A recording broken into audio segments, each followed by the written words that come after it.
మనోజ్, నువ్వు నా బిడ్డవి. లక్ష్మీ ప్రసన్న, విష్ణువర్ధన్ బాబు, మనోజ్ కుమార్. నిన్ను ఎలా పెంచానురా నేను? అందరికంటే నిన్నే గారాభంగా పెంచానురా. నీకే ఎక్కువ ఖర్చు పెట్టి చదివించాలని ప్రయత్నం చేశానురా. నువ్వు ఏది అడిగినా నేను నీకు ఇచ్చానురా.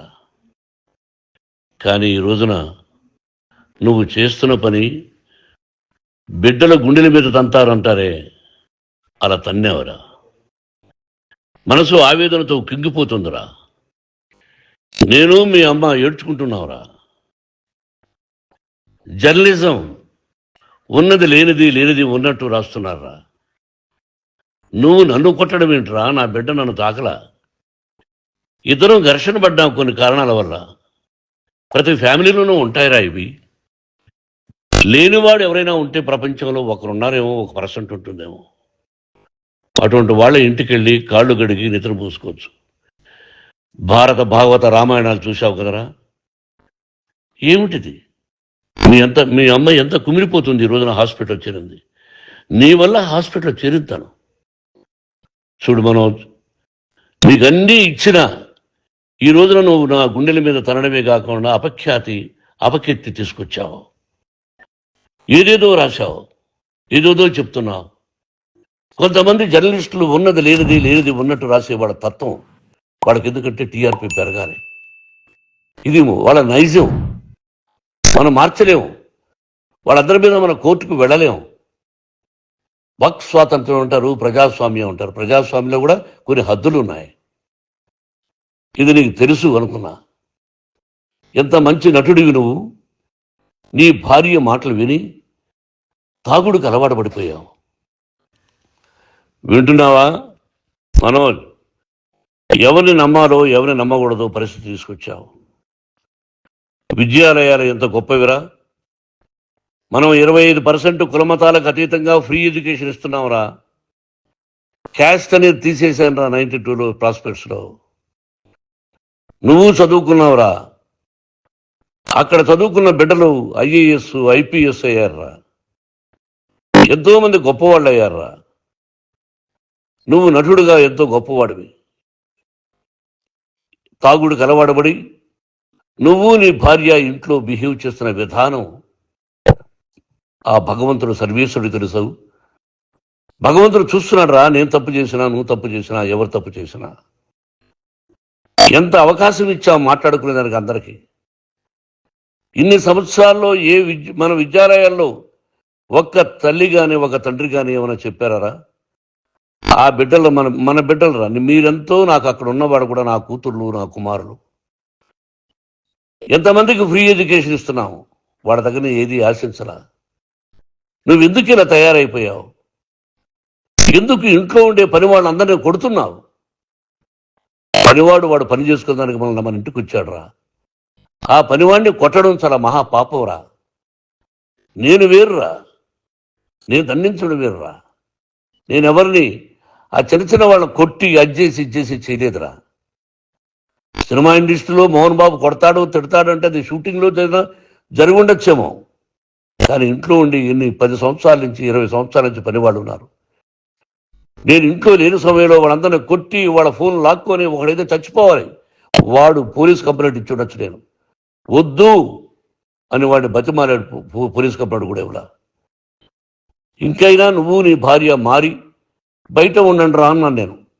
లేదు డాడీ, తప్పు చేయలేని ఒకసారి వచ్చావు, మళ్ళీ తప్పు చేశావు, మళ్ళీ వెళ్ళావు, మళ్ళీ ఈసారి తప్పు చేయనన్నావు. ఏమండి వీడు తప్పు చేయడం అని మీ అమ్మ చెప్పింది. ఇంట్లో పెట్టుకున్నా.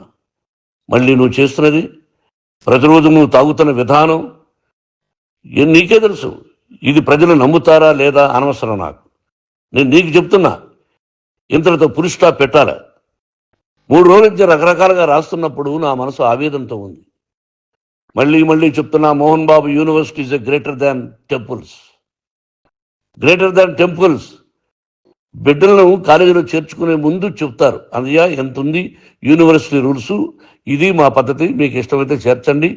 గవర్నమెంట్ బిడ్డలను గవర్నమెంట్ ఏమిస్తుందో ఇంత పర్సంటేజీ వాళ్ళకు కూడా మీ దగ్గర ఎందుకు డబ్బు తీసుకుంటున్నామంటే దానికి అర్థం పరమార్థం చెప్పాము. దొంగతనంగా తీసుకోలేదు, ప్రతి దానికి చెక్కులు ఉన్నాయి, అది అకౌంట్ ఉంది. దానిలో తప్పులు జరిగితే డిపార్ట్మెంట్ ఉంది, కాలేజీలో ఇంకేమైనా తప్పు జరిగితే గవర్నమెంట్ ఉంది. ఇవన్నీ నీకు తెలుసు. ఈ రోజున ప్రపంచంలోనే నెంబర్ 1గా చేయాలని మీ అన్న కష్టపడి ఇతర దేశాల్లో నెంబర్ 1 యూనివర్సిటీ టైఅప్ చేశాడు. ఈ రోజు నువ్వు చేసిన విధానం ఏమిటి? నువ్వే ఒకప్పుడు నాకు ఇవి ఏమొద్దు, నేను యాక్టింగ్ అన్నావు. ఈ రోజున ఏం చేస్తున్నావు? విద్యాలయాల మీద పడ్డావు. తల్లిదండ్రులు చాలా గొప్పవాళ్ళరా. కొంతమందికి డబ్బు కట్టలేకపోవచ్చు, కట్టని వాళ్ళకు కొంత సహాయం చేసాం, అంతా సహాయం చేయలేము. బ్యాంకుల్లో డబ్బు కట్టాలి, లెక్చరర్స్కి డబ్బులు ఇవ్వాలి, యూనివర్సిటీ బ్రహ్మాండంగా నడపాలంటే మంచి లెక్చరర్స్ కావాలి. ఇవన్నీ తెలిసి చేస్తున్నావురా 32-33 సంవత్సరాల నుంచి. అది పక్కన పెడితే అందరినీ కొట్టడానికి వస్తావు, మీ అన్నం తిడతావు. ఒక వ్యక్తి వినయ్ గారని ఆయన వ్యక్తి హెల్ప్ చేయడానికి వస్తే ఆ వినయ్ ఎవరు లజ్జాగుడికి చంపేస్తాను వాడు అన్నావు. ఇవన్నీ ఎంత తప్పురా? అంటే మీ నాన్నగారికి ఎవరు సహాయం చేయడానికి వస్తే వాళ్ళందరినీ లజ్జాగుడుకులు అంటావు, చంపేస్తానంటావు. మీ అన్నను చంపేస్తానన్నావు. చంపరా చూద్దాం మీ అన్న. నేనే అన్నా. తాకరా నీ ధైర్యం ఉంటే అన్నా. ఎంతమందిని చంపాలనుకుంటున్నావు, ఎంతమందిని చేయాలనుకుంటున్నావు, నువ్వు ఏం సాధించాలనుకుంటున్నావు? ఆలోచించుకో. ఈ ఇంట్లోకి అడుగు పెట్టడానికి నీకు అధికారం లేదు. ఇది నా కష్టార్జితం. మా నాన్నగారు 10 రూపాయలు 10 పైసలు కూడా ఇవ్వలేదురా. మంచి జన్మనిచ్చాడు మా నాన్నగారు. మద్రాసుకు వెళ్ళి వీధుల్లో అడుగు తిన్నాను రా. ఒక పూట కూడా భోజనం లేకుండా అడుగు తిన్నాను రా. న్యాయంగా మోహన్ బాబు తిడతాడు కొడతాడంటారు కానీ మోసగడనం లేదురా. నీట్ పార్లమెంటేరియన్గా బయట వచ్చాను రా. నువ్వు నా పరువు ప్రఖ్యాతులు మంట కలిపావు. ఏమిటి నేను చేసిన అన్యాయం? నీకు జన్మనిచ్చాను, అదా నేను చేసిన పాపం. అందుకే ఇది నా ఇల్లు అన్నావు. నువ్వు నీ ఇల్లు కాదు, నీ కష్టార్జితంతో నువ్వు సంపాదించుకున్న ఇల్లు నీది. ఇది నా డబ్బు, నా కష్టార్జితం. నా కష్టార్జితంలో నేను పిలిస్తేనే మీరు ఇంట్లోకి రావాలి. అటువంటిది పోగొట్టుకున్నావు నువ్వు. ఆస్తులు అంటావా? ముగ్గురికి సమానంగా రాయాలా లేదా అది నా ఇష్టం. ఆస్తులు ఇస్తానా, లేకపోతే గంగపాలు చేస్తానా, లేకపోతే ఎవరికైనా దానధర్మాలు చేస్తానా, అది నాకు సంబంధించిందిరా. నా కష్టార్జితం రా. మీరు చేస్తున్న విధానం గుణగణాలు కావాలరా. మందు తాగచ్చురా. ఎంత తాగాలి? నేను కూడా 1 or 2 పెగ్స్ తీసుకుంటా. ఇది తప్పు కాదు, జనానికి తెలియాలి. నా డబ్బు ఇది. ఏ తాగి ఎవరిని కొట్లా, తాగి నేను తింటున్నా. అది ప్రజలకు అక్కర్లా. నేను తప్పు చేస్తేనే ప్రజలకు కావాలా. ఇవన్నీ ఉన్నాయిరా, ఇవన్నీ తెలుసుకో. జర్నలిస్ట్ సోదరులారా, మీకు నా గతాన్ని తెలుసు, నా భవిష్యత్తు, నేను ఎక్కడి నుంచి వచ్చాను కూడా మీకు తెలుసు. ఈ రోజున మీరు రాస్తున్న విధానం, నా బిడ్డ నన్ను కొట్టాడన్నారు, ఎంత తప్పు. ఈ రోజున నా బిడ్డ మీద కోపంతో అవును చెప్పచ్చు, కాదు. వాడు నా మీద చెయ్యెత్తలేదు. నేను ఘర్షణ పడ్డాం. ఘర్షణ వేరు, కొట్టుకోవడం వేరు. గాయాలతో హాస్పిటల్కి వచ్చి కుంటుకుంటుగా నడిచాడు. మళ్ళీ ఏమని పోలీస్ స్టేషన్కి వెళ్ళి చెప్పాడు. ఎవరో 2 ఉన్నారు, వాళ్ళిద్దరూ నా మీద దాడి చేశారన్నాడు. నా ఇంట్లో పనిచేస్తున్న వ్యక్తుల గురించి పోలీస్ స్టేషన్కి వెళ్ళి చెప్పవలసిన అవసరం అతనికి లేదు, హక్కు లేదు. పోలీస్ డిపార్ట్మెంట్ కూడా తెలుసుకోవాల్సిన విషయం. నా ఇంట్లో ఉండే వర్కర్స్ మీద నేను కంప్లైంట్ ఇవ్వాలి. నువ్వు పర్మిషన్ లేకుండా నా ఇంట్లోకి నువ్వు చొరబడి ఇల్లు నాదంటూ ఇంట్లో పనిచేస్తున్న వర్కర్స్ మీద కంప్లైంట్ ఇచ్చావు. అది ఎంతవరకు పోలీసు న్యాయమో రూల్సో చూద్దాం. పోలీస్ డిపార్ట్మెంట్ ఇంటికి వచ్చింది. వాళ్ళకి రాశాను ఉత్తరం, అయ్యా నేను సీనియర్ సిటిజన్ని, నాకు రక్షణ లేకుండా ఉంది, నా బిడ్డ వల్ల నా ఇంట్లో నుంచి నా బిడ్డను పంపించేసి ఇది నా ఇల్లని. వాళ్ళు నాకు సమాధానం ఇవ్వలేదు. ఇవ్వకపోగా ఎవరిని పట్టించుకోలేదు. ఇప్పుడు పోలీసు వాళ్ళు వచ్చి ఏమన్నా రూల్స్ ప్రకారం నా బిడ్డ ఇంట్లోకి రాకూడదంటే మాకు హయ్యర్ డిపార్ట్మెంట్, హయ్యర్ అథారిటీ వాళ్ళు ఫోన్ చేశారు, మీరు ఎవరిని స్టాప్ చేయొద్దండి, బయట నుంచి ఎవరైనా వస్తే వాళ్ళని స్టాప్ చేయండి అన్నారు. 2 రోజుల నుంచి 10 మంది 20 మంది వస్తున్నారు. వాళ్ళు అలా చూస్తూ నిలబడ్డారు. వాళ్ళు ఫోటోలు తీసుకున్నారు, వాళ్ళ మీద మళ్ళీ వదిలేస్తున్నారు. ఎవరిని నిందించాలి? But I give respect to the police department. వాళ్ళకి ఎవరు ఏ అధికారి ఫోన్ చేశాడో, ఆ అధికారికి ఏ పొలిటీషియన్ చేశాడో అది వాళ్ళకే వదిలేస్తున్నా. కాబట్టి వాళ్ళు పోలీస్ కంప్లైంట్ ఇచ్చినా కూడా మేము సంబంధం లేదని అంటున్నారు కాబట్టి నేను నా బిడ్డను నిన్ను నాపు చేస్తున్నా. నువ్వు ఇంట్లోకి వచ్చే అధికారం నీకు లేదు. నువ్వు వచ్చి నీ బిడ్డను తీసుకెళ్ళు. సంతోషం. నువ్వు రాలేదు, నీ బిడ్డను జాగ్రత్తగానే చూసుకుంటావు. Take care your daughter, that's all. మీ అమ్మ హాస్పిటల్లో అడ్మిట్ అయింది. రేపో ఎల్లుండో మీ అమ్మను పిలిపించి బాగైన తర్వాత ఇదిగో నువ్వు నీ కొడుకు బిడ్డను తీసుకెళ్ళి వాడికి అప్పచెప్పని చెప్తాను పోలీసు వాళ్ళ ఆధ్వర్యంలో.